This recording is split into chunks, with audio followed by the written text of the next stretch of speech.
Accidents కావడానికి గల ప్రధాన కారణాలు ఏంటి అని మనం విశ్లేషించదలుచుకున్నప్పుడు, ఇక్కడ ప్రధానంగా మనం చూడాల్సిన అంశము జాతక చక్రంలో ఎనిమిదవ భావం. ఎనిమిదవ భావం అనేది యాక్సిడెంట్స్‌ని ఇండికేట్ చేస్తుంది.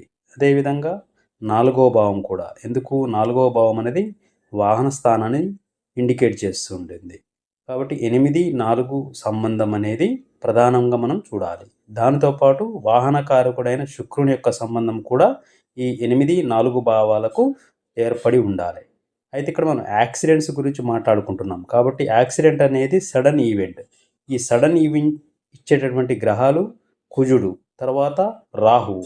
కాబట్టి ఈ యొక్క కుజరాహుల యొక్క సంబంధం అనేది ఈ సడన్ ఈవెంట్‌కు అప్లికేబుల్ అయి ఉండాలి. అంటే 8వ భావానికి 4వ భావంతోటి, తర్వాత వాహనకారకుడైనటువంటి శుక్రునితోటి సంబంధం కలిగి ఉండి, దానితో పాటు కుజుడు మరియు రాహు యొక్క సంబంధం వలన ఈ యొక్క సడన్ ఈవెంట్ యాక్సిడెంట్‌గా రావడం అనేది జరుగుతూ ఉంటుంది.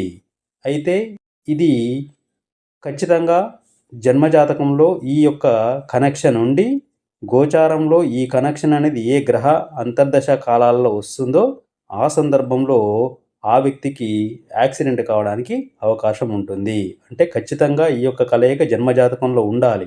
తర్వాత ఈ యొక్క కలయిక అనేది గోచారంలో వచ్చినప్పుడే ఆ యొక్క వ్యక్తికి యాక్సిడెంట్ అనేది జరుగుతూ ఉంటుంది. అంటే జన్మజాతకంలో ఈ కలయిక లేకుండా కేవలం గోచారంలో ఈ కలయిక వచ్చినంత మాత్రాన యాక్సిడెంట్ జరుగుతుంది అని చెప్పడానికి వీలు లేదు. ఖచ్చితంగా జన్మజాతకంలో ఉంటేనే ఈ యొక్క కలయిక అనేది గోచారంలో వచ్చినప్పుడు వ్యక్తికి యాక్సిడెంట్ అనేది అనుభవంలోకి వస్తుంది తప్ప, జన్మజాతకంలో లేని సందర్భంలో ఎట్టి పరిస్థితుల్లో గోచారంలో ఈ యొక్క కలయిక ఏర్పడ్డంత మాత్రాన యాక్సిడెంట్ జరిగే అవకాశం ఉండదు. ఇది ప్రధానంగా మనం గుర్తుంచుకోవాల్సినటువంటి అంశము.